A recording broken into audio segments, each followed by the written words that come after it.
Hello, everyone, and welcome. I'm so excited today. I'm going to be speaking with the wonderful John Gray.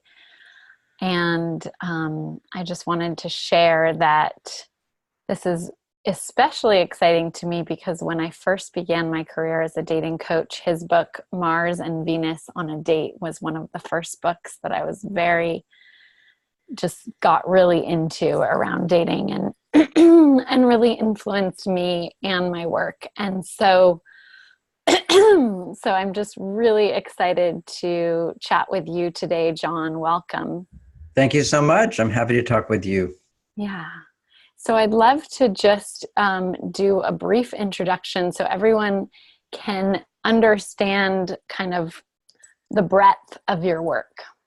So John Gray is the author of the most well-known and trusted relationship book of all time, Men Are From Mars, Women Are From Venus. And USA Today listed his book as one of the top 10 most influential books of the last quarter century. And in hardcover, it was the #1 best-selling book of the 1990s. And his books are translated into approximately 45 languages in more than 100 countries and continue to be a bestseller. His most recent book is Beyond Mars and Venus, and we're going to be talking about that book today as well as the other books. And his Mars Venus book series really has forever changed the way men and women view their relationships. And he helps women and men better understand and respect their differences in both personal and professional relationship. And his approach combines specific communication techniques with healthy nutritional choices that create the brain and body chemistry for lasting health, happiness, and romance. So, you can find out more about him on his wonderful and informative website, marsvenus.com. So I would love to just start by asking you how you got into this field and what had you go down this very specific path of uncovering the differences between the way men and women relate in relationships. I think it was a unique background that led me to this. I grew up with 5 brothers, so I really understood guys. Then in my 20s, I was a monk surrounded by men. But it was a spiritual life. So I was very successful, so to speak, in my meditation career. I was a personal assistant to the Maharishi Mahesh Yogi of the Transcendental Meditation movement, taught his teacher training programs. It was my life, and I was very happy with it. My brother, Jimmy, who's my little brother, was bipolar, and meditation really didn't fix it for him. So I was like really high and happy and fulfilled in my career as a meditation teacher and yogi, but really couldn't be happy if my brother was suffering. So I gave up all that and went to California to study the sort of new psychology that was happening back in the 60s and 70s. And when I did that to help my brother, it didn't actually help my brother, but it did help me discover I had other talents. I love psychology. I love studying the mind. But I started a counseling practice as I studied for a PhD in psychology. And mostly women come to counseling. And to me, having been with brothers, having been a monk, and also having found happiness inside, listening to women, they really were like from another planet. And when you find inner happiness, then what happens is a tendency to judge others becomes dramatically less. But rather than trying to change others to be in your own image, so to speak, you should do this, you should do that.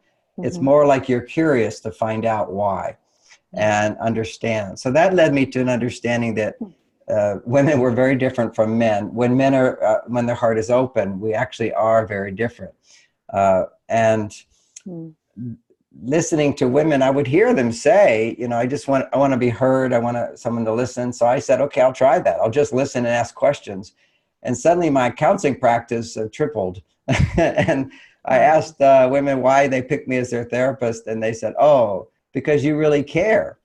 And that was interesting to me because I would always care, but I was giving solutions in the beginning. You should do this or try that.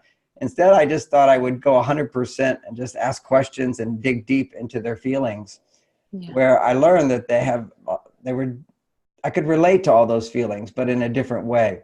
And then the women would come in unhappy and then leave happy. So nothing had changed in their life. So this was very interesting to me. It's kind of like I would have unhappiness in my life. I could meditate and then I was happy in my life. For women, instead of going in, one of the ways for them to really find their center was to share and be heard. Yeah. So around that time, I was also studying psychology. I was no longer a monk. I was a celibate monk for 9 years. I really found my happiness through the divine. And now I was finding happiness through women. And that was a journey. I wrote a book on sex as well. That was interesting to have a monk write a book on sex. It was because if you've been a monk, celibate monk, no sex, no masturbation for 9 years, nothing. And as a teenager, I was very sexually active. So it wasn't like I didn't know what I was missing. But so I traveled around, had sex with lots of women, but each time I'd interview them saying, basically, I'm a monk, so I don't know much about sex, so teach me. And I learned so much, and it was such wonderful conversations that most people normally don't have. But somehow, because I was a monk, I was exempt from judgment, and they were free to talk. And and that was back in the late 70s. And I learned so much about sex. I said, okay, I'm going to start teaching seminars on sex just to have people experience what I experienced, which was conversation around what women like, what men like. And that became a focus for me, enlightened sexuality. It was one of the first, quote, Tantra workshops back in those days, because I was, studying in India as well. And so I had that background of spiritual sexuality. Then of all the women I was dating and exploring, Bonnie, my wife, was the one. And sex was not enough to make the relationship work. It was, you need good communication, you need deep love. And I remember one of my sayings back then, which was the purpose of sex was to share and express love. And if you can't share and express love, that's why you do it. And if you do it just for the pleasure, it will be over. And we all have an instinctive urge to enjoy the pleasure of sex. That's a part of our biological wiring, but it's a very unconscious wiring. It's not a high conscious part of us. It's not our highest self. The highest self uses sex as a way to fully feel the love in our heart, to grow in the love in our heart through expressing that love and providing pleasure for our partner and being pleasured. So that's an interesting concept, because see, what happens is when you feel pleasure, you feel. We are designed to feel the maximum pleasure through our sex organs, period. The evolutionary impulse was such to make people mate. They made that part of the body the most pleasurable parts. We would go back to that again and make primarily not babies. You can make babies, of course, but is to get in touch with our feelings. And we are living in a whole new world now where we're free. We take it for granted, freedom, but people did not have freedom in the past. If you were born, a father was a carpenter, you were a carpenter. If you were a woman, you're designed to make babies, and that's it. You cook your mother's recipes, so to speak. So we are free beings, and that changes our brain completely to where we are much more in touch with our emotions. Because when you're in touch with what you want rather than what society says you should want, that's aliveness. And as soon as you say, I want more, now when you don't get it, you have more negative emotion. So we have fears and anxieties and depression and anger, and we're a big mess. It was the Greeks called it the Pandora's box. You open that box and the demons come out, all the hidden traumas and everything, it comes forth. And sex opens that door, because sex causes you to feel. And you start with sensation, but once you start feeling sensation, now because there's all this repressed emotion. See, today, there's more repressed emotion than ever before in history, because people, they didn't even have all that emotion. If you look in the Iliad, the Greek Iliad, never once is emotion expressed. Huh. It doesn't Huh. exist in the Bible, the word emotion. It just, the gods get angry, but the people don't. Hmm. So this is like a whole historical change we're living in.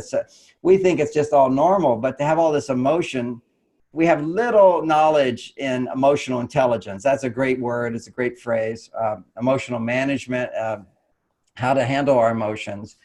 But sex opens them up. And that's why couples lose their desire for sex afterwards. Quite often in marriage, for example, couples stop having sex. It's so common today for married couples to not have sex. And to me, after 34 years, sex is better than it ever was. I mean, because it's not just having sex with a stranger, it's having sex with somebody who's seen the best of you and the worst of you and adores you and loves you. That's real making love. That's what love is learning to embrace the wholeness of life, the goodness and the not goodness, because we're not perfect beings. We're all going to disappoint each other. We're going to frustrate each other. That's called relationship. Yeah. But if we can't manage our emotions, then we run away from it. We run away from it again and again. So anyway, I'm meeting Bonnie, falling in love with her, my wife, totally taught me about women. Listening to women 8 hours a day, hearing their issues, that taught me a lot, along with being married to a woman and then having 3 children who are daughters. That taught me a lot. I love that. So it sounds like you had this big education around men in the beginning of your life, and then kind of the second half is more about women. I love that. It's more about women. It's also coming from a place of inner fulfillment, because see, what happens is when you're looking for happiness through your partner, when you don't get it, you want to change your partner. Every single relationship problem, I mean, there's many ways of looking at it, but we're always trying to change our partner. There wasn't a woman ever that came into my counseling practice for 10 years that wasn't saying right away, how do I get him to change? How do I get him to change? And the universal law of the universe, okay, this is like the principle that guides everything, is that if you resist someone, you want to change them, and they're not saying, I want to change. You resist, they will persist. They will continue being that way. It's just, and so whatever problem you have, it will only get worse and worse if you feel this emotional resistance to them, where you want them to change, as opposed to love. Love is embracing, accepting, understanding, feeling empathy, trusting. True. This is what love appreciating. is. Yeah. Beautiful. So I want to jump to single women, because as you know, most of my tribe is single women. And so they're going to be really excited to hear this interview with you. And I'd love to ask you, what do you see as the biggest challenge facing single women today? Well, I wrote about it in the most recent book, Beyond Mars and Venus, because as we're talking about this evolutionary shift where we are spiritual beings, are both masculine and feminine. Yeah. But we're still not perfect, okay, connected to spirit, but the spirit's learning lessons all the time. But as soon as this sort of doorway opened where we had freedom to be all that we can be, there was an exhilaration in the 60s and 70s of women becoming more free to be like men and men to be more free to be like women. Yeah. Often people don't understand men becoming like women. It's obvious women wearing pants and wanting to run companies and make money and be independent. What does it mean when men become more like women? Well, it was very obvious in the 60s when I was kicked out of school for having long hair and bell-bottom pants. I was a hippie, and I was all free love and that whole thing. So this is demonstrating against Vietnam. This was my generation. Yep. And that was men going to their female side. It means becoming more open-hearted. It's less sacrifice in your life. You see, traditional men just sacrificed. They did dirty, dangerous, and difficult, and they had no problem with it as long as the woman loved them, because that's how they got their love. But suddenly we're like, open our hearts, we can enjoy more. And unfortunately, that whole hippie thing is sort of turned now into internet sex and watching sports games on TV, just playing. Men today are playing too much. They don't have the motivation. They don't have the self-discipline. They don't have the sacrifice that they used to be willing to give to do the dirty, dangerous, and difficult. I'm not saying all men, but quite often this is what's happening. We see it a lot more with the younger men. They just want to sit in front of video games and masturbate, and this is their life. This is men going over to their female side too far to pleasure. as opposed to being balanced, hardworking, but also enjoying great sex and being loving to your family. These are like the balance of that. The best pleasure there is sex with somebody you love. But that's really hard for men today. They don't have enough masculinity to keep that balance. So men go too far to the feminine. I think most women listening can relate to these guys who are playboys. You know, playboys used to be a unique phenomena of boys who were rich, who were born of rich fathers. You see, if a male never has to earn his money, he doesn't develop masculinity. Masculinity grows by earning it. And so they can't And by being on purpose. And being on purpose, absolutely, having a mission, being fulfilled through that, then wanting to share and reap the rewards of that with someone. So today's men, they don't have to work so hard because women are doing all the hard work. It's a reality, okay? And we can solve this reality, and women have a difficult time coming back to their female because there's no men around that will support them in coming to their female, or they don't know how to. Because women don't want to go back to what it used to be where, you know, women's job was cooking and cleaning. That was it. No, women want to be both masculine and feminine. But their challenge, just like men who get caught up over on their female side, women get caught up on their male side. So that's the challenge. A big story to get to. The challenge for women today is they're too far on their male side. They don't know how to come back to their female side. And in dating, they'll often use the same skills that they use in the business world. Okay, which is say what you want, tell people what you to do, job interviews, you know, for women today, often it's just give a job interview for this guy? Is this the kind of guy I'm looking for? And they forget the yin and yang, the female side of them is on the date, which you probably read in my book on dating, which I think is one of the key lessons for single women, is stop looking for the right person and look to have a good time. Look to enjoy yourself. Create a series of positive dating experiences with many men or one man, but your objective should be as long as it feels good to you and you're having fun and you're enjoying yourself and you feel safe. Those are key factors. Then go with that, even if you don't have sexual attraction. So that's a very interesting thing because a lot of women will decide to go out on a date with a guy because they feel sexual attraction, or they want to pursue him because they feel sexual attraction.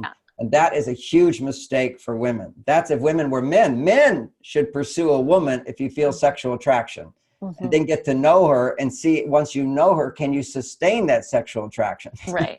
With the personality. Once she starts talking after you've had sex, you got to go, oh, what happened? Where am I? Why am I with this person? Because sex is mindless for men. And sex is mindless for women. And when women are following their little penis, what happens is there's no heart in it, no mind in it. And what they will tend to do is repeat the patterns of childhood. Now, the pattern, this is the unconscious mind. We're conditioned there as opposed to free will. Now, the patterns of childhood have dramatically changed today. It used to be women were repressed, okay? They didn't have the freedom to want more. And therefore, they didn't have as much emotion, and then they didn't have to push down so much emotion. But today, it's almost like a universal phenomena. The more a woman's on her male side, there's this part of her that's seeking to come forth, which is the emotional side of her, which is felt and expressed by conditioned patterns from childhood of not getting daddy's love. So to the extent that your father was absent, unavailable, not there, you feel this wanting to connect with dad, wanting to get dad's love. And dad can't give you that love because he's busy working. He's not a modern person. He doesn't relate to the empathy of what we're looking for now. So a woman will tend to feel sexual attraction if she has a pattern of being with the wrong guys.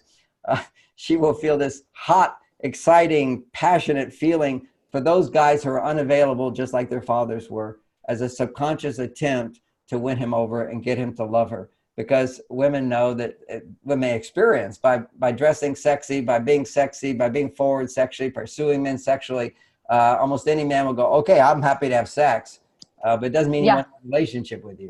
That's something you got to get in your head, that if a man wants to have sex with you, it doesn't mean he wants a relationship with you. The lowest factor of connection is okay, which is a woman who'll spread his legs for him. And he'll never see her again, and he'll think, I love you crazy in bed, and then he'll never call back. He's not there. And it's not that he's a bad guy.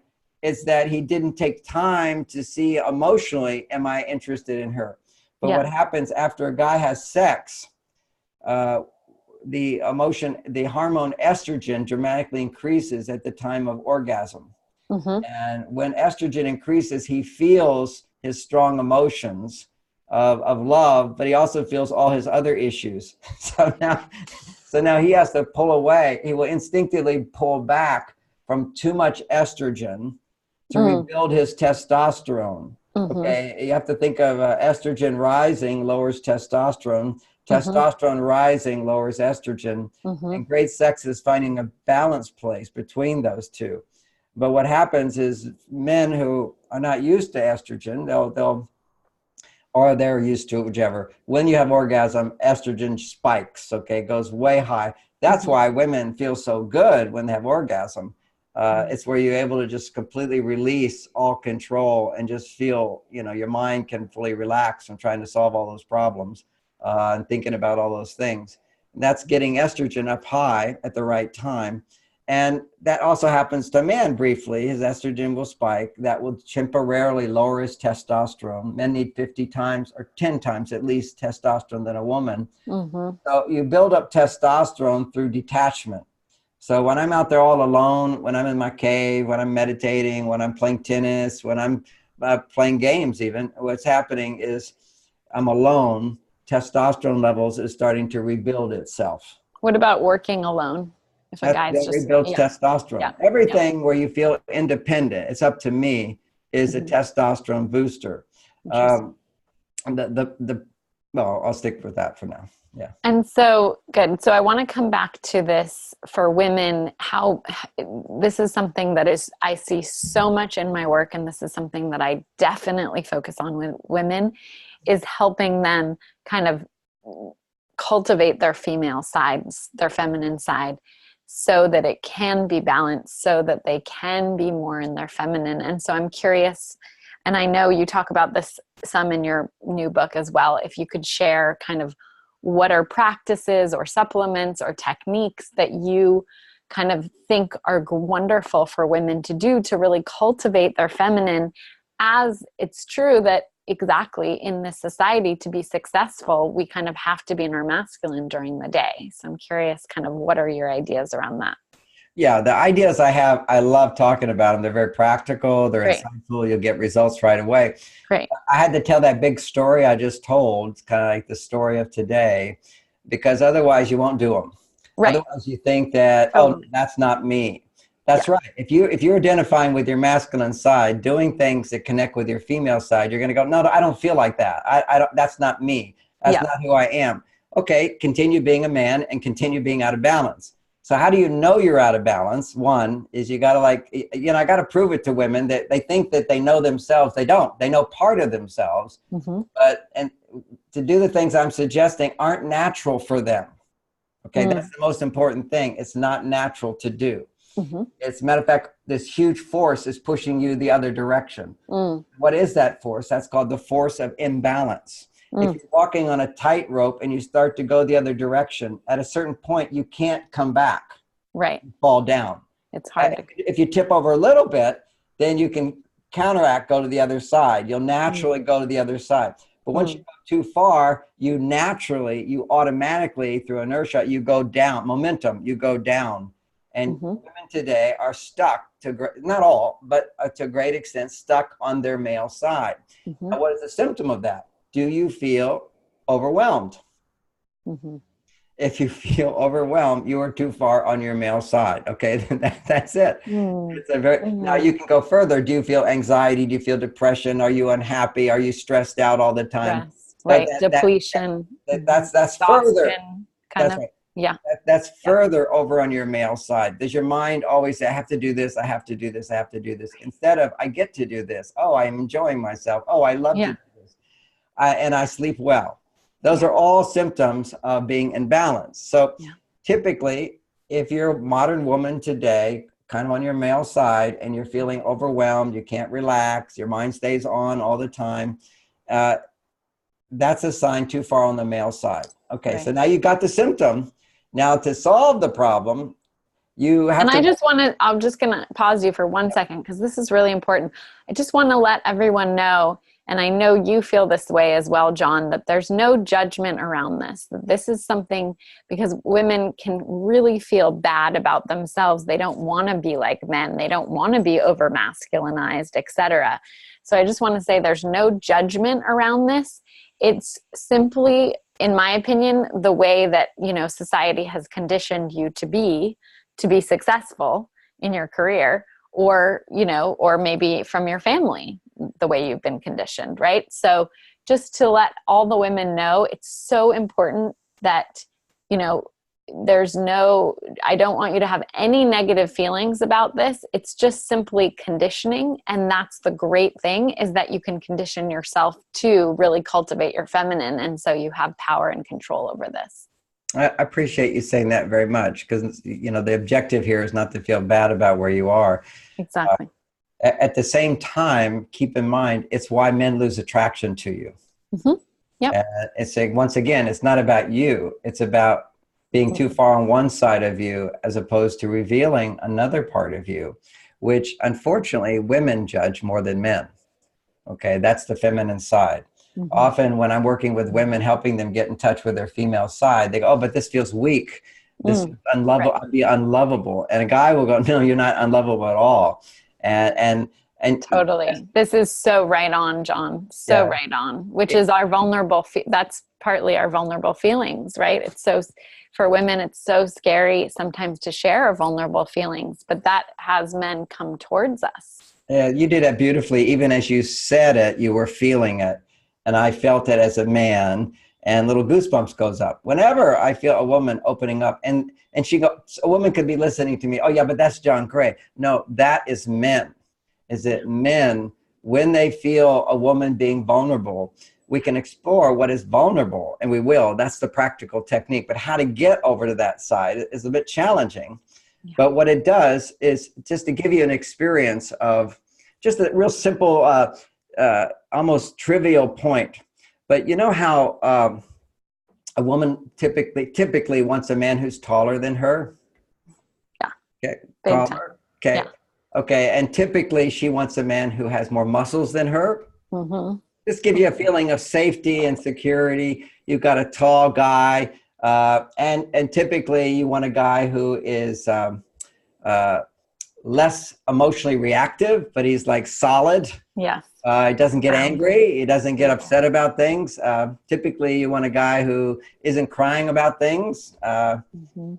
Typically, so you see, now I'm going to shorten this down to, you want a guy who's taller than you and stronger than you muscularly, right? Mm-hmm. All right. So if a woman is not taller than me, I like that. It makes me feel taller. If a woman has less muscles than me, I like that as a man. It makes me feel I have more muscles than her. Right. So as the outcome of her feeling less than me in certain areas, I want to now feel, and what I do feel, oh, she needs me to carry heavy boxes for her. Right. She needs me to protect her. So now I have a job. Okay, so I just want women to get this, is that when we say weakness, women judge weakness, men don't. If men are weak, women will be judgmental of it. See, if I'm weak as a man, then a woman's going to go, oh, I can't depend on him. So you will judge my weakness and not be attracted to it. So you assume that if you reveal whatever weaknesses you have, that I will be judgmental of that and not be attracted to you. So you then feel unlovable and unworthy, because nobody ever in your life gave you the love you deserve when you're revealing your weaknesses. Yeah. And that's part of, not all of, part of vulnerability. Yeah. Is to reveal what maybe is not acceptable to the rest of the world, you reveal to your partner. Because in the work world, you have to have an image of confidence at all time. So let's look at one aspect of vulnerability is, I'm not confident. I don't have the answer. I don't know what to do. I'm afraid. Okay, now, boom. You can't say that in the operating room. You're the head surgeon. You can't say to your assistant, gee, I'm afraid, I don't know what to do. What do you think? Whoa, you're supposed to have all the answers. That's the male world, which disconnects men a lot from their emotions and so forth, which is why men are not so connected to it. But also biologically, and this is an important thing, biologically, we men are designed under stressful situations to not have emotion. So we're not suppressing emotion. We're literally designed to actually disconnect from the emotional part of us. When a man is under moderate stress, his testosterone goes up and his estrogen goes down. Estrogen is emotion. So this is also interesting once you understand the biology of this. Women are designed under stress to have emotion. But in the work world, you're not allowed to express emotion or reveal vulnerability. So all of that vulnerability gets repressed. Now, the next thing that happens, this is the story we need to sort of begin to enter into our minds to embrace the part of women that they're running away from. You got to have a context to understand what I'm going to suggest to do. So vulnerability doesn't always look pretty, particularly if you've been repressing it all day and every day to look good, to look confident, to look masculine, okay? Because looking good can be feminine as well, but looking good as a man. So look what I can accomplish, talking about yourself, showing yourself, efficiency, confidence. Okay, that's our male side. So if there's stress, you have to push those emotions down. Men don't have to push them down as much because they don't have as much. Okay, that's unless they're way on their female side, then that's a whole nother discussion. But typically, for me, I rarely have negative emotions because I have so much confidence on my male side and I'm doing solving my problems whenever. So that's for men. You're not suppressing. If you're not emotional, it doesn't mean you're suppressing your emotions. But for women, when they're under stress and they're showing their confidence side, they are suppressing emotion. Then what happens is what Freud talked about. Now, Freud was the father of Western psychology. He pointed out that if you have emotions coming up and you don't feel safe or comfortable revealing them, they build up inside. They build up inside and they become irrational. They become, you see, let me give you an example of an irrational emotion. Okay, we'll take frustration. My wife, she was bringing the lunch to school for the kids and realized she forgot the lunch. That's 10 degrees frustration. We'll call it stress, okay? 10 degrees stress. Then she gets home and she goes in to get the lunch and the ants have attacked the lunch.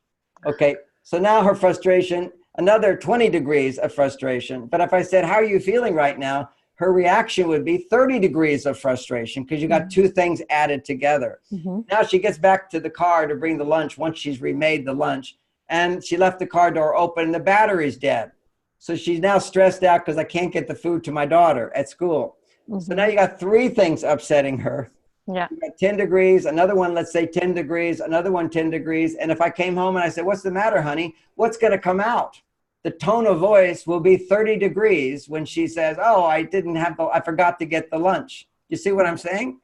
So there's compounding emotional experience. So when you have suppressed emotion and they come up, they are what Freud called overreacting, which we can't say today because it's been so misused. So I say stronger emotions.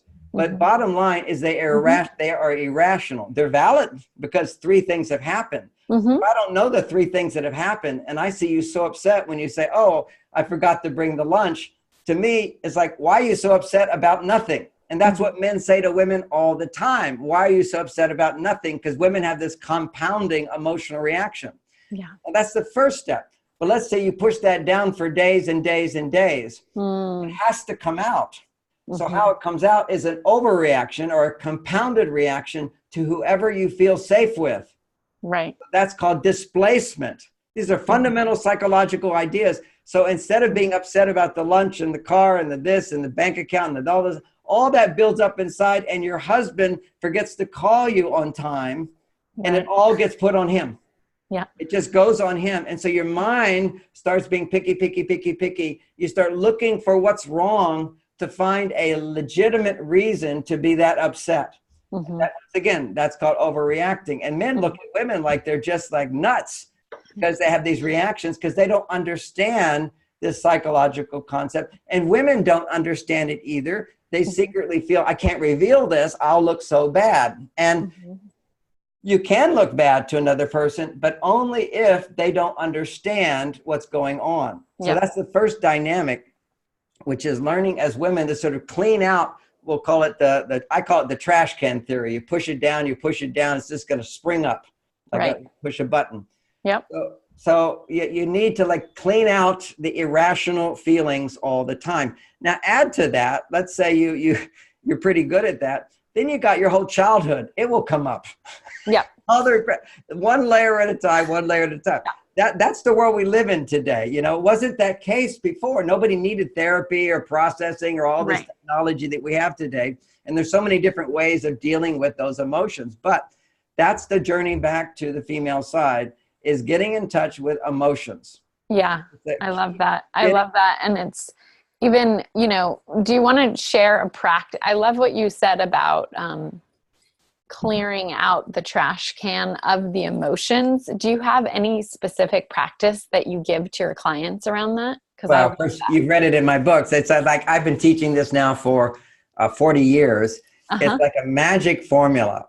So here's what can happen, because many women will say, yeah, I get angry, but I get stuck in my angry, so I just want to eat it away. Or I feel anxiety. I just want to go eat to avoid my feelings. Or I want to go work to avoid feeling these crazy feelings I have, irrational feelings. Okay, so to come back to the female side, you have to feel those emotions, and they will, if you feel them, your brain will go, okay, that is irrational, let it go. Okay. Yeah. But most of the time it doesn't go. And part of the reason for that is that there are always, generally speaking, I hate to say always, but generally speaking, there's always about 3 or 4 emotions that are going on at the same time at deeper levels. So whatever you feel right away is just the top level, and that will not give you a release. Let's say I'm really angry at someone. My wife would be able to push my buttons the most, so I get really angry. If I just keep feeling anger or talk to my friends about anger or whatever, I could stay stuck there, because the anger is just a cover-up for I'm afraid, or the anger is a cover-up for I'm sad or I'm hurt, or the anger is a cover-up because I'm feeling guilty about something and I don't want to admit it. So whatever you feel right away typically is not the release emotion. You have to do a little soul searching and go deeper and go deeper, even if what's deeper is irrational.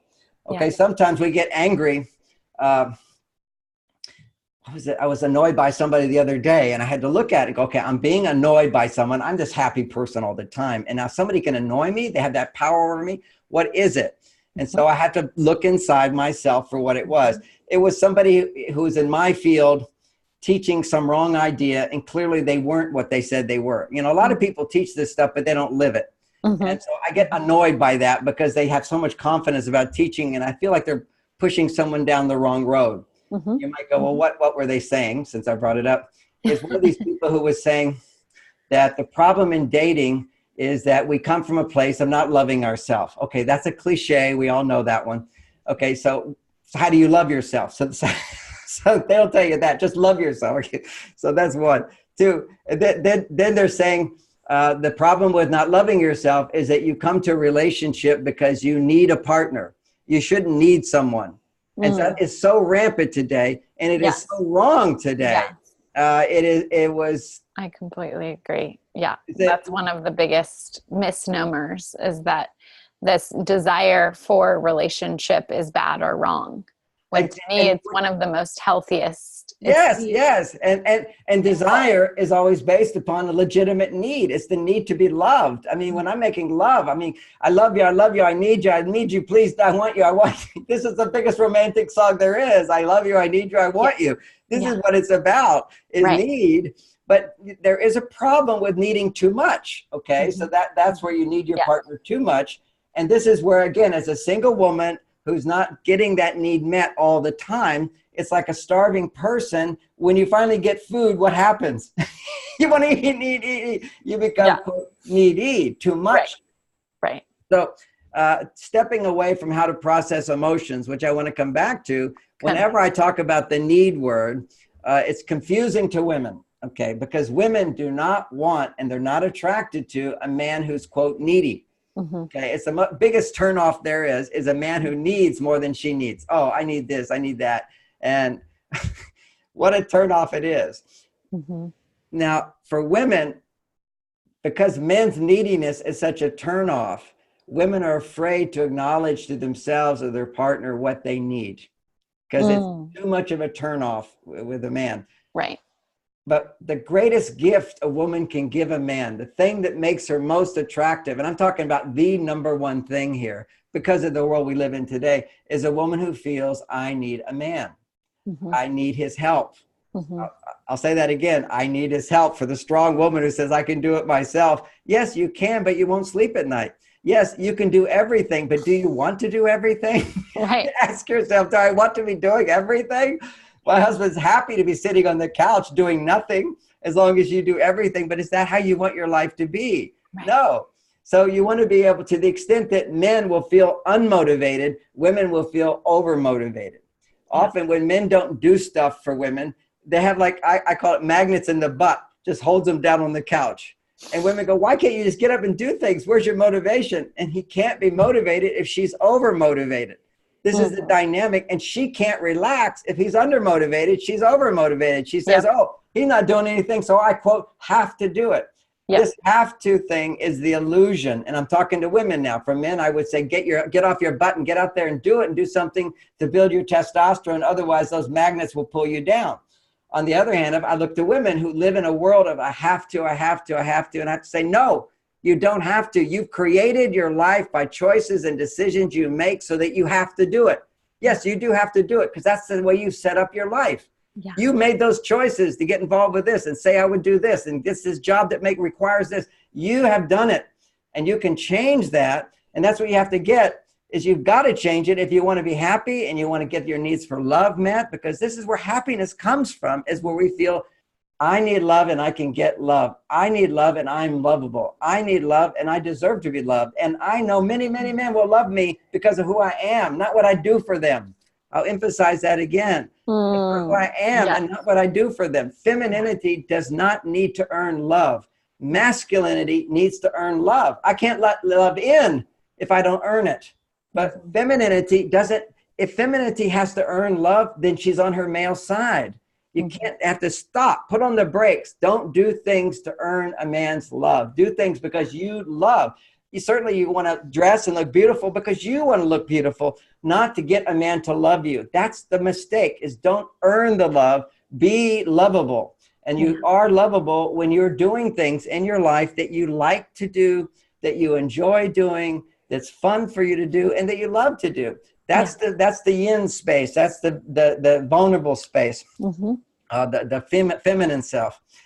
Vulnerability is another aspect of femininity. That's where you get in touch with your emotions. And I have tremendous compassion for people because we have no emotional literacy, but we touched on it. If you're frustrated, you're also disappointed. Just to get that. I'm frustrated. I have all these things to do. Take a moment to explore. First, you sort of, in a sense, you empty out the garbage can. First of all, you say, okay, I'm frustrated about this. I'm frustrated about this. And feel the emotion. The key to it is to feel the emotion. Don't just tell the story. Today, there was so much traffic on the bridge. I had to sit there and wait for hours and whatever. Take a moment to go, I feel so frustrated, and say, why do I feel frustrated? I feel frustrated because I don't have time in my life. Okay, now I'm frustrated because I don't have time in my life. Well, why is that frustrating to you? Well, I don't get to do the things I want to do. I want to relax. I want to read a book. I'm frustrated. I'm not ever getting no time to read a book. Now you say, okay, now what am I disappointed about? I'm disappointed I've created a life where I don't have any time to read books or to go for a walk, or I want to have a garden, or I want to have a husband, or I want a boyfriend. I'm not having sex. I feel disappointed. I'm so sad I don't have that. Give yourself permission to go to that place of I'm so sad that I don't have that. And often what will then come up is deeper feelings of I feel so hurt that I've been rejected so many times. And why does that hurt? Because maybe it's true. Maybe I'm not lovable. See, these are irrational ideas, but they're hidden down there, and they need to see the light of the day so you can come back and go, oh, no, I am lovable. Many men will love me. So it will come back, but you have to first admit to whatever crazy feelings are in there. And I hope people can hear it the right way. It's crazy feelings. All I do as a therapist all day is listen to people's crazy feelings for a little while, and then they come back to normal, which is I'm wonderful. Sometimes women, I'll say, you have a self-esteem issue. No, I'm better than anybody. I go, yeah, that's you pumping yourself up. You have to protect yourself with all that confidence, because deep inside is a part that goes, if I don't, no one will love me. Why would they not love you if you're not that? Because I have to earn it. No, you don't have to earn it. You are, as you are today, lovable. Yeah. But that takes getting down into the heart. And that's maybe not going to happen right away.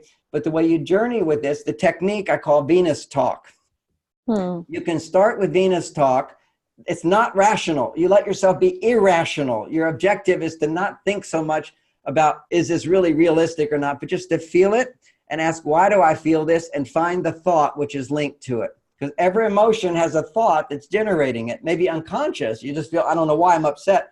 Just keep expressing what you feel and let it be irrational. And you journal that. Wherever you start out, you start where you are. It could be, I have no feelings.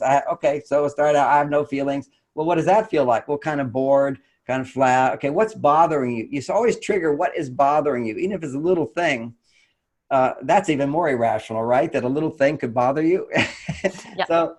So anyway, back to, I was annoyed, for example. I was frustrated that this woman was going on about, you know, if you want to find love, you got to not need it. I'm just like, so pissed at that. So I go, okay, what's going on inside of me? And then I'm angry about that. And just for a moment. And then I have to go a little deeper. I go, oh, I'm just disappointed. And why am I disappointed? Well, one is I'm disappointed because I'm on vacation right now and I can't have a conversation about that. And two is I'm sort of getting older now, not working as hard. So I'm disappointed that I'm not out there working harder. And then I say, well, why is that disappointing? And I go a little deeper and it says, because you want to be out there working harder and doing more. And now I'm back to myself again. I'm back to 35 years old, wanting to kick ass. That's always underneath whatever negative emotions you have, is the wisdom of coming back to what you truly want, what your mission is, what your purpose is, what's most important to you. We are lost all the time whenever we're experiencing negative emotion. Negative emotion means you're on the wrong trail right now. You need to listen to what that emotion is, go a little deeper, go a little deeper. Yeah. And then if I go a little deeper on the disappointment, although I could get right to what I wanted then, it would be, oh, I'm afraid maybe I've hit my prime and I'm over my prime. I'm over, there's nothing for me to do. Other people are doing it. And then I'm afraid people are going to be misguided and not get the right information. So why is that upsetting to me? Because they should get the right information. And why is that upsetting to me? Because that's my job. My job is to bring the right information into the world. Come back to your soul's purpose again. Yeah. Negative emotion is always there to help bring you back, to tell you your thinking is off track. Your thinking's a little crazy. Your thinking's a little compounded. Your thinking is a little displaced. Your thinking is a little exaggerated. Whatever it is, it's off track. I need to just bring awareness to what I'm feeling, particularly the emotions of that, and what the thoughts are associated with that, and just go a little deeper. Why? And then back to what it is you want, and you're back to your soul's desire, your motivation, and then you can feel what you need, which is your primary objective in life, the motivating force. I need food, I need love, I need comfort, I need shelter, I need sex. These are the things we need most. That's simple, basic stuff. But need love is a big, big issue, because needing love today is more than in the past. For a woman, needing love meant to have a man who would sacrifice his happiness for her. He would go and do shit jobs, but to make her happy. And she was so grateful for that, that she could feel huge amount of love and response. That's the old world. That's not there now. What women need today is to feel that same safe. They need to feel safe to express who they are. Safety is the ultimate, and you're not going to find that on a date of this deeper level right away. You have to start cleaning out that trash can, all those issues accumulating during the day. Now, that's the first technique. That's the Venus technique. And I go into more detail in my books, but that's a good primer. Yep. Then you start talking to a girlfriend about it. You say, look, I don't want any advice. I don't want you to say anything. I want you just to hear my feelings. And somebody's going to be nodding their head and feeling what you're feeling. And you'll notice you will feel better. You will feel softer. You might cry a little bit.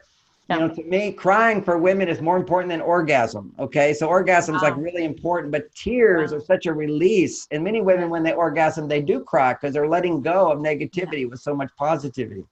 Yeah. So that's like a really little tear up is like a sweet, sweet, sweet softening. This is what women have to go to. The next part of it that makes it all really work. Okay, because we're advanced souls. We got to look at this. If you want to handle Pandora's box, which will destroy your life, you got to be at a higher level of consciousness. The higher level of consciousness is, again, We got to understand the story of where we are. We have connected. If you're on your male side, you're connected to spirit. You have a higher intelligence that knows you create your life. Mm-hmm. If you go into your emotions from the point of view of, yeah, you know, that bad thing happened, so that's the past. I'll never be able to change how I feel. Then you're stuck in the past. That's what it means to be in present time, is not to hold on to the past to control your emotions. Spirit is in present time. Everybody's talking about be present. They just think focus or something. You know, it means be in this moment where you're not being affected by things that happened yesterday or 3 years ago or so forth. And if you are being affected by it, be in the moment and look at it and own it, that this has nothing to do with right now. So let me feel that, like a child who's crying about something. Let me hear that child. Let me be with that child. Let me feel what that child's feeling. And if I can feel it from my higher intelligence, it will dissipate. It's like darkness. How do you get rid of darkness? You don't have to push it out. You just turn on the light. What is the light? The light of consciousness, the light of self-love. And here I'm going to say the big one, the light of complete accountability, that I create my emotions. Okay. It's all my thinking. It's my process. It's not him. It's not her. It's not out there. It's what I believe. So if I'm feeling the need for love and I believe nobody loves me, I'm going to be in pain. If I feel my need for love and I believe that, okay, if I'm not getting it, I just have to make a few adjustments and then I'm going to get it, you're going to feel like $1,000,000. Yep. It'd be like if I gave you a check for $1,000,000, you go, so I'm going to take it to the bank. You're already feeling the $1,000,000 even before you get to the bank, because you anticipate getting the love you need. Anytime you are feeling negative emotion, you're stressed, you're unhappy, whatever, it's because some part of you is not believing that you're going to get what you need. Yeah. And that's real self-esteem. And to get to that self-esteem, it's automatic if you just take time to listen to your emotions and do more of the things you love to do.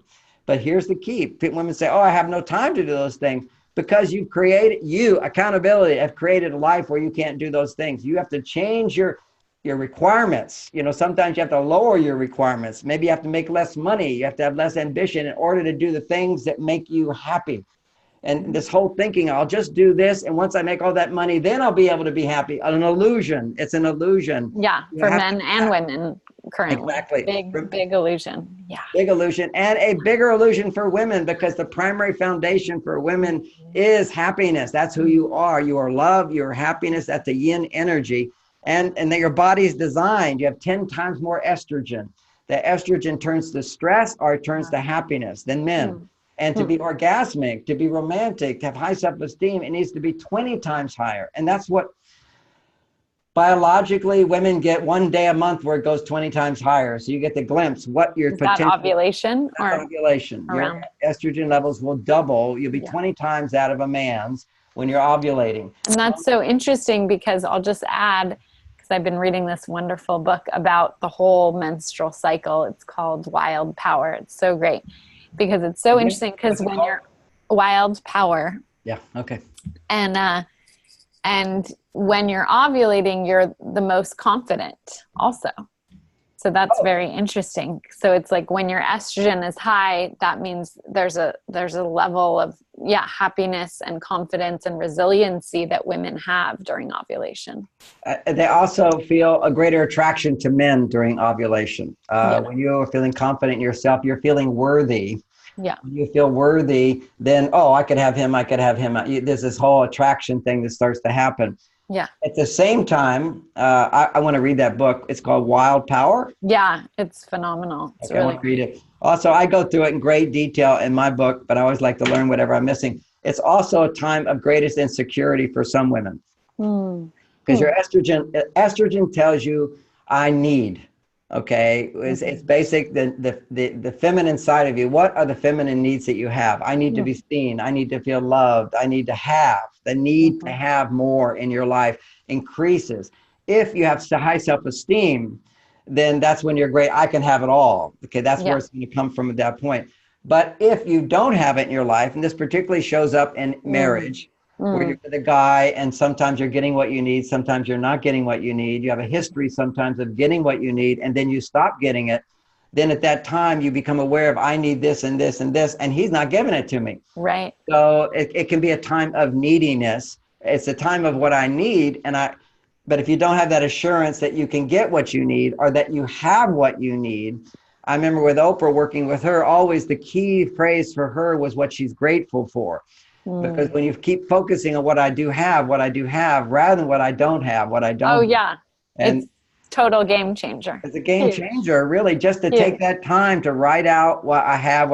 After you do the feeling letter or the Venus talk, you get in touch with what you want, what you need. Then you take time to appreciate what I'm grateful for, what I'm grateful for. That's when the love really flows. But all that negativity just blocks it. So you first feel the negativity, then look at what you're grateful for and what you want. And that you rise back up to your true self again. And you do that around ovulation. It's the most powerful thing. Also, Beautiful. having sex around ovulation is the most powerful thing. Hmm. If and beyond Mars and Venus, I talk about it. That's the time to have romantic dates. If you're going to put some energy into being on a Mm. romantic date, the 5 days before and during ovulation is the best time Mm. because having stimulation at that time, romantic stimulation, which is Hmm. one of the techniques, again, I was going to mention, once you deal with your emotions, then you deal with dating. As for single women, this is when you let men do things for you. You don't do things for men. Let Hmm. men do things for you. Yeah. Don't go out on a date with a guy that you are more attracted to him.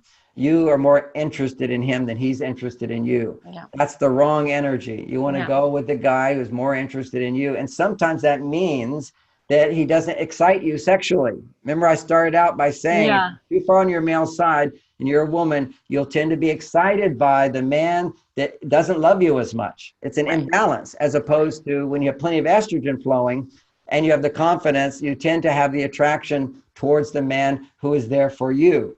But Yeah. until you get to that confidence level and balance in life, if you're turned on to a guy, do not pursue him, period. And Hmm. particularly during those 5 days. And Hmm. because So that's let's just I want to just hone we need to end in a little bit because I know you have to go and your time. time is so precious. But I just want to hone in on one thing because it's I think this is so key, which is and I'm really curious your thoughts on this. So you're saying what if a single woman goes out with a man who's kind and seems like a good person and maybe they have some some interesting conversations maybe but she's not that attracted to him. What would you tell her to do? My thing is, he doesn't have to become your husband, but he's good practice ground. Uh-huh. It's like he's the person you can now practice the next level of sharing your feelings. Mm, Express whatever you think and whatever you feel, and don't ever hold back from what you feel or think as long as you're not blaming him. mm, That's the key. Men can hear women's vulnerability as long as men don't feel blamed by it. That's why it's confusing to women. They'll be vulnerable, they share their emotions, and then just shut down yep. because because it sounds to him like you're blaming him.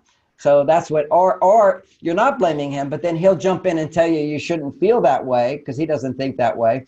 And then you'll say, no, no, no. Then he feels like you blamed him. Okay. That, Hmm. he gave you his great advice and you're not taking it. So you always have to preference a man when you're vulnerable, which I just need to talk about this and you don't have to say anything. That's vulnerability. But another kind of more surface vulnerability, which is so important in dating, is to always express what your opinion is, never to hold back your opinion. And I have to give Hmm. an example for this. Hmm. As a man, I was a young guy. I'm rather, I'm not as confident as I am now. And with a group of people, I'm interested in impressing them.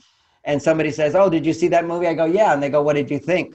Immediately, I'm like panicked. Oh, what if what I think is not what the group thinks is good?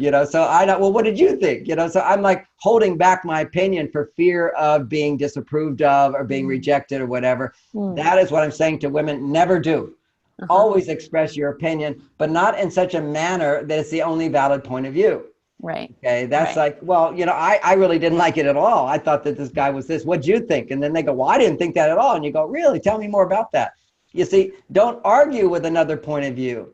This is like such magic to man to hear a woman's authentic expression of who she is. That also creates a space for him to have an authentic expression of Yeah. which is different from hers. That's Yeah. harmony. Yeah. Opposites coming together, differences coexisting together. So Yeah. don't hold back. Holding back is one of the ways women will do this to pursue a man. Oh, I'll Yeah. get him to love me by agreeing with him, or I'll be real nice, super nice. By not speaking my truth, not speaking my opinion, not speaking what I find is because I work with men as well, is that men are actually just kind of bored with women who don't share their opinions, because that's interesting. We want to hear each Yeah, other's. exactly. It's Yeah. basically showing skin to a guy. It's showing who you are. But before you get to skin, you should show your mind. You should show your emotions. You show your feelings. Then you share with your skin.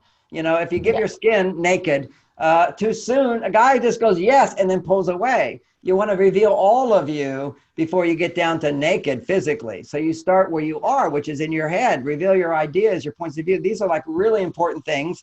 And a dating skill to walk away with. 2 points I have to say. One is when he's talking, here's 3 things you can practice saying. Good idea. Well, that makes sense. And you're right. Whenever you can say that, that's good. That's not a problem. Yeah, that's being loving and sweet and nice. But the balance to that is expressing, I have a different point of view. You know, don't just, what a good idea doesn't mean I have the same idea, or that's so interesting. It doesn't mean you agree at all with what he's saying, but that's just another point of view. Okay, so you got to have that back and forth where he feels acknowledged. At the same time, you're over here a different person. Another idea is you need to talk 3 times more than a man. Okay? Why 3 times more? Because you're the yin energy. That's receptive energy. When a man listens, he penetrates. If he penetrates, that's yang energy. Women always want to be good listeners. You're being the man then, asking him questions.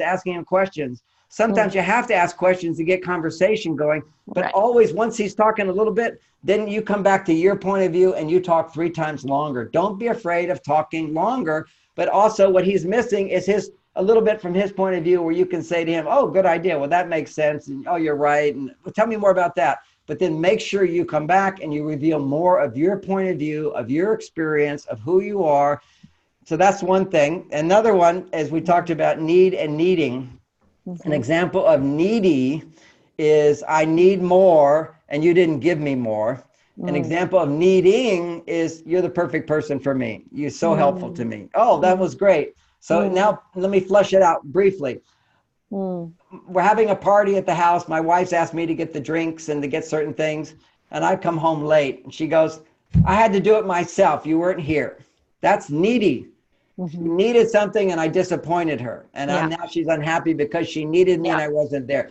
That's such a turnoff to me. Okay. As a man, I was like, oh, now I'm being blamed, you know, as opposed to another time I'm late and I'm supposed to bring the drinks and the decorations and whatever. And she says, yay, you're finally here. We can still do it. Okay. So that is needing me a lot and giving me trust that I will provide what she needs. Not always perfect. Nobody's going to be perfect.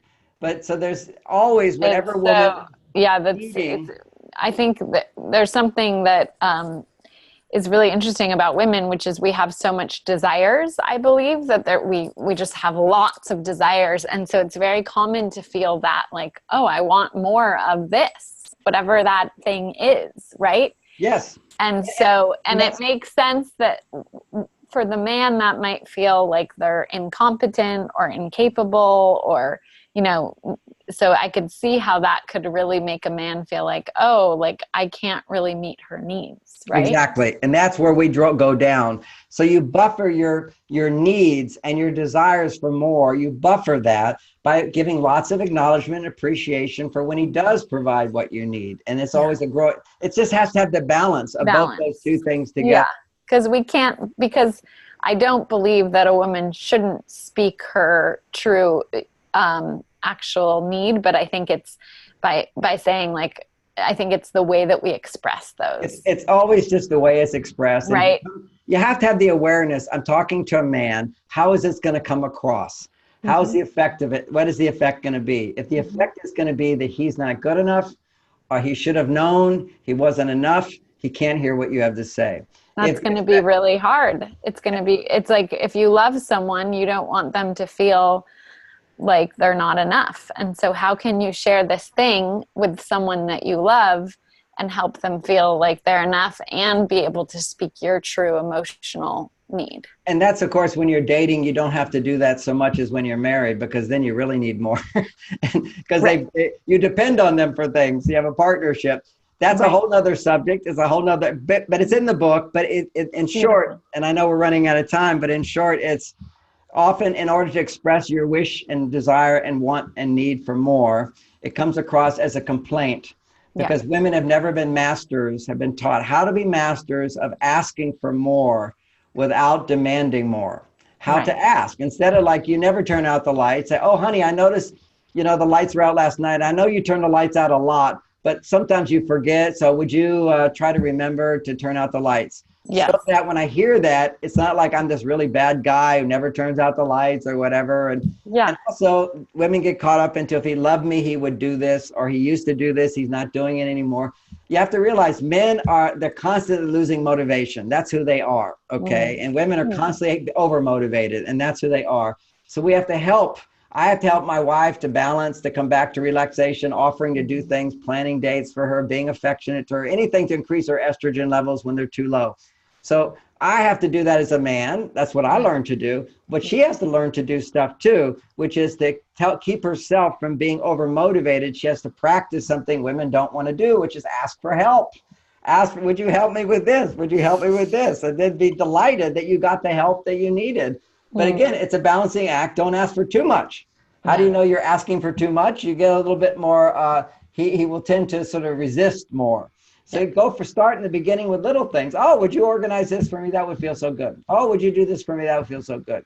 And then when he does something, this is the dating advice. I take my wife to a movie and it's not a movie she likes. Okay. So I Mm-hmm. say afterwards, I'm feeling a little insecure as a man because you want to be successful, right? So I say, how was the movie? Long pause. He says, that sunset scene was amazing. She finds something to be Mm. happy about, to appreciate, and then Mm. I'm let off the hook, as opposed to what she's fully feeling is that's a horrible movie. Now, I just finished saying you should express your opinions, but on a romantic date, if he's provided something, don't fully express your negative opinion about that. Okay. There's a time when our emotions are too sensitive. Mm-hmm. And so that's romance. Your heart's like right there. It's like Mm. maybe a woman's wearing something doesn't look as good as usual. And she says, well, how do I look tonight? You look stunning, beautiful. Yeah. There's a time where you give reassurance and you Yes. don't say the whole truth. And there's a time where you do. You have to find those balancing moments. And Yeah. on a romantic date, whatever a man provides, he's going to be very sensitive to. And women aren't aware of that one. You could Mm. take you to a restaurant. If you were two women and the beans are too salty, you kind of go, oh, my beans are salty. Are your beans salty? And you Yeah. start talking about bean recipes and the whole thing. And this Yeah. place is overpriced. And you have a fun time bonding with the same Yeah. experience. But you say to a guy, oh, these beans are like really salty. Well, we're paying too much for this. The guy's like being knocked down. He feels like he cooked it. He's now cheating you. He's all these things are happening to him. So there's a time and a place for everything. One time is just to focus on the positive. Other times to share how you think and how you feel about things that aren't going to directly make him feel inadequate. And then there's the place where you share vulnerable feelings that could be irrational in the context of, I just want to talk about this. I don't need you to fix it. It just feels good for me to share how I feel. And I wouldn't recommend doing that in the early stages of dating. That's Mm-hmm. too much intimacy. You slow Mm-hmm. down. But once you get to the place where if you're going to reveal your vagina, you better be able to reveal all your feelings. Otherwise, it's too much estrogen in his body and he goes away to rebuild his testosterone. Yeah. So I love all of this. I think it's so I completely I think it's I love how there's just these very nuancy things that can make such a huge difference in dating and relationships. That's what I've found in my personal life and also in my professional life. And so it's just so powerful when we can really the thing that I love about it is it's about, really learning both about ourselves but also about the opposite sex if that's who you're attracted to really learn about men and to appreciate men and appreciate the way you work is to have love, to have compassion, to have acceptance for this opposite sex And and that's so why a dating coach is so significant and important. There are so many nuances. I could take one woman after another, and she goes, "Why didn't he call back? What happened?" We say, "Okay, tell me what happened on the date. What did you say? What did you do? Why did you say yeah that?" And it's generally, I said this thing that was off-putting to him, and she would never know it because we only do our best. We think we're doing our best, but you got to mm-hmm. look at the results you get. yeah And that's the universe telling you got to make an adjustment inside. And it yeah takes a loving coach to be able to have the wisdom to point out, maybe you could do it this way, try it this way until you yeah find the right way that works for you. Big time, big time. And do you want to share? I know we talked about your website, marsvenus.com, your new book, Beyond Mars and Venus. Anything else you'd like to share? Anything else in terms of how people can connect with you and your work? Well, marsvenus.com is the key thing. And from time to time, I do seminars in California. Usually I'm out of the country, but I Cool. do them from time to time here. Mhm. We're doing kind of a makeover on my website. So we're not yet, we stopped promoting my courses in the States. However, a big section we left out of this in terms of women becoming more yin, coming back to their feminine side, is rather than having to take hormones, to actually take certain herbs. And Yeah. I do write about that at marsvenus.com. Yeah. There's a whole store there of different supplements from different companies that I recommend. I do little videos explaining why this might be helpful. Great. Some of the key ones is RX for Women. Has got double-blind studies showing it takes away all those menopausal symptoms, like in a few Mm, weeks, gone. great. They're herbs that have been tested and they really work. There's also minerals. One of the key minerals you can read about is lithium orotate. It's Hmm. different from what psychiatrists give, which is lithium carbonate. You can see the difference. It's not a drug, it's over the counter, but it stops the brain from repeating. That whole Wow. looping thing that happens for most Wow. women, boom, you just start taking one or two these little tiny pills a day. They're all Oh, natural, just like calcium pills, but it's another mineral called lithium bonded to a substance in mother's milk. It's not the same of what they give to bipolar people, uh, which is given in such high doses that it has side effects. But this, no side effects, completely wonderful. hmm. Those are some of the basics I tell women right away to check out. Then there's other things there for other issues you might have. So it's That's education, wonderful. learning more about the nutritional side of hormone balancing, as opposed to having to take hormones, which many women have to do. This is Right. another alternative. Beautiful. I love that. Thank you so much. It's been such an honor and pleasure and gift to speak with you today. So much fun.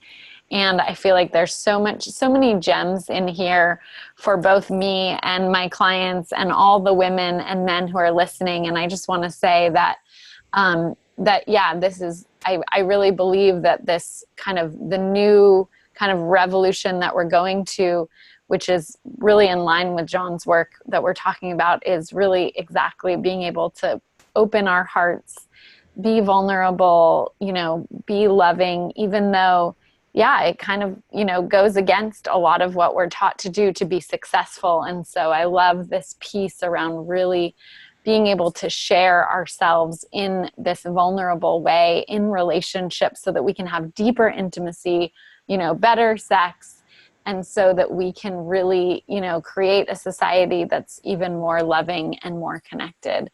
So thank you so, so much, John. It's been such an honor and pleasure, and I look forward to connecting with you in the future. Thank you again. That was just a wonderful interview. Thank you.